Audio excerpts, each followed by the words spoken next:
Aujourd'hui, j'aimerais parler de « Qui est votre mentor ?»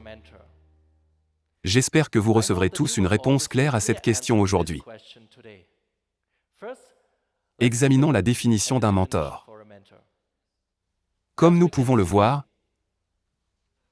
la définition essentielle du mot « mentor » est un conseiller expérimenté. À travers ces synonymes, nous pouvons comprendre quel est le rôle d'un mentor. Un mentor est un conseiller, un guide ou un enseignant. Maintenant, réfléchissons à la raison pour laquelle nous devrions avoir un mentor.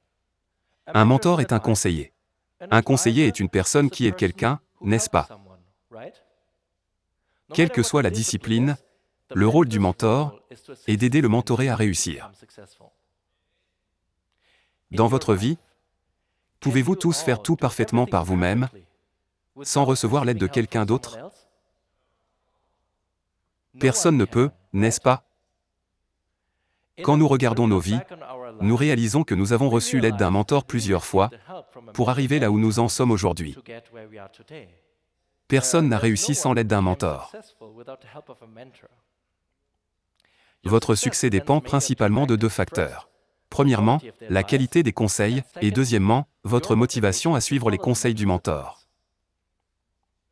Quelle que soit votre motivation, vos résultats ne peuvent être qu'à la hauteur de la qualité des conseils que vous suivez.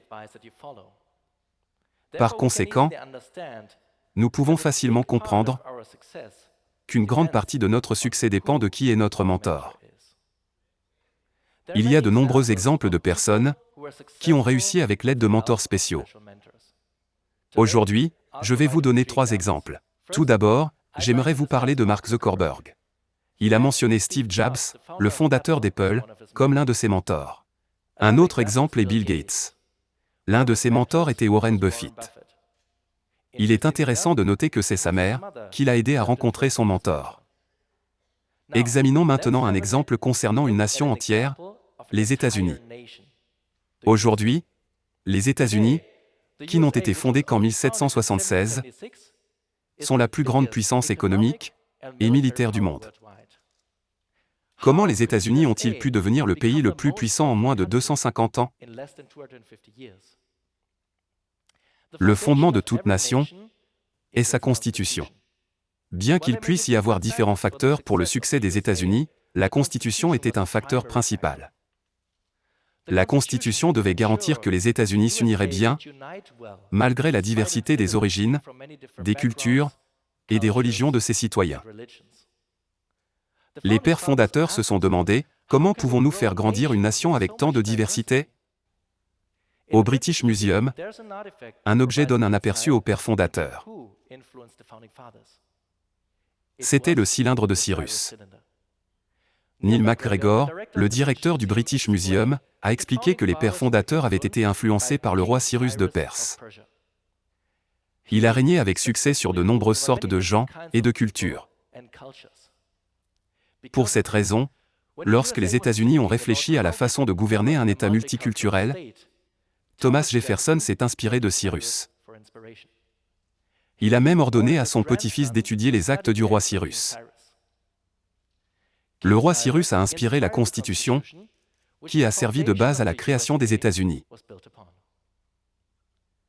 Normalement, lorsqu'un roi conquiert un royaume, il prend le contrôle du peuple conquis et le fait travailler pour lui. Mais Cyrus était complètement différent. Les Israélites, qui avaient été opprimés par Babylone, ont été libérés par Cyrus et autorisés à retourner dans leur pays d'origine. Ils ont non seulement reçu une proclamation de Cyrus pour reconstruire le temple de leur Dieu à Jérusalem, mais ils ont même reçu des matériaux de soutien. Cyrus n'a pas pris cette décision tout seul. Lui aussi avait un mentor. Je marcherai devant toi. C'est moi qui ai suscité Cyrus. Je rendrai tous ses chemins droits. Et j'aplanirai toutes ses voies, il rebâtira ma ville et libérera mes captifs. Cette prophétie d'Ésaïe a été donnée environ 170 ans avant que Cyrus ne conquiert Babylone. Dieu Tout-Puissant a non seulement beaucoup d'expérience, que tout bon mentor devrait avoir, mais il peut même prévoir l'avenir. Nous pouvons facilement comprendre que Dieu est un excellent mentor, n'est-ce pas? C'est Dieu qui a ordonné à Cyrus de libérer les Israélites et de rebâtir le temple de Jérusalem. Par conséquent, Cyrus était un roi unique, qui est entré dans l'histoire en tant qu'inspirateur pour les pères fondateurs des États-Unis. Maintenant, voyons qui est le mentor de l'Église de Dieu. Le christianisme, qui s'est répandu dans le monde entier, décline maintenant considérablement. Par exemple, l'Europe est connue pour sa culture expérience chrétienne, mais même les théologiens européens étudient maintenant le déclin du christianisme. Dans un article de The Guardian, Stephen Bullivant, professeur de théologie, a dit « Le christianisme par défaut, en tant que norme, a disparu, et probablement définitivement. Ce phénomène se produit dans le monde entier dans le christianisme. On pourrait dire que le christianisme n'intéresse plus. Malgré cela, l'Église de Dieu Société de la Mission mondiale continue de grandir. Leur service bénévole étonne le monde. Pour cette raison, l'Église de Dieu a reçu de nombreux prix présidentiels, comme le prix de la Reine d'Angleterre pour service bénévole, 3 certificats présidentiels différents en Corée, et le prix présidentiel des États-Unis pour service bénévole. Mais ces prix ne sont qu'un petit succès par rapport au plus grand succès de l'Église de Dieu. Bill Gates a dit que l'une des choses qu'il avait apprises de son mentor Buffett était à quel point le temps était précieux. Peu importe combien d'argent vous avez, vous ne pouvez pas acheter du temps. Nous avons tous une journée de 24 heures, n'est-ce pas? Même les personnes les plus riches ne peuvent pas ajouter une année à leur vie. Mais nous, les enfants de Dieu, avons reçu la promesse de la vie éternelle et d'entrer au royaume éternel des cieux, où il n'y a ni mort, ni deuil, ni cri, ni douleur. Parmi toutes nos réalisations, c'est vraiment le plus grand succès, n'est-ce pas? Il y a sûrement un mentor dans l'Église de Dieu qui a fait son succès. Car l'agneau qui est au milieu du trône les paîtra et les conduira aux sources des eaux de la vie. Car l'agneau qui est au milieu du trône les paîtra et les conduira ne voulait pas dire que Dieu serait leur mentor. Ésaïe a également prophétisé que Dieu serait notre guide. Tous tes fils seront disciples de l'Éternel, et grande sera la postérité de tes fils. Un mentor est un enseignant.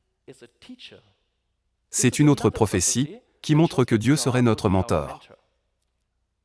Alors, comment se fait-il que tant d'églises chrétiennes ne réussissent plus, même si elles croient en Dieu?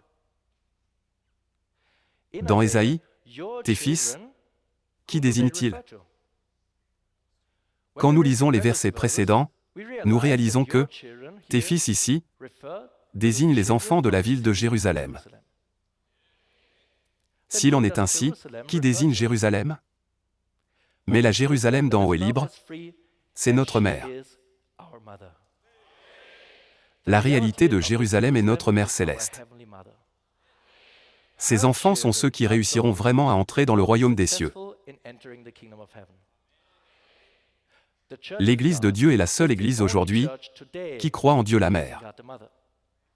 Notre Mère céleste, qui demeure avec nous aujourd'hui, est le mentor de l'Église de Dieu. Pour cette raison, l'Église de Dieu réussit dans tout ce qu'elle fait. Tout comme une mère physique se consacre à jouer le rôle de mentor pour son enfant, notre Mère céleste fait de même. L'Église de Dieu qui a commencé petite et humble a été conduite au succès par notre Mère céleste. Les membres de l'Église de Dieu servent leurs voisins par le biais de divers services bénévoles, mais leur plus grand souhait pour eux est de faire connaître le succès ultime. Pour cette raison, l'Église de Dieu s'efforce de prêcher à 7 milliards de personnes pour faire briller l'amour de notre Mère céleste, dont le seul souhait est que tout le monde entre dans le royaume des cieux. J'espère que cette présentation vous a permis de trouver une réponse concrète à la question de savoir qui est votre mentor. Par cela, j'aimerais terminer ma présentation. Je rends honneur, gloire et grâces éternelles à Père Céleste et à Mère Céleste, qui sont mes mentors. Merci beaucoup.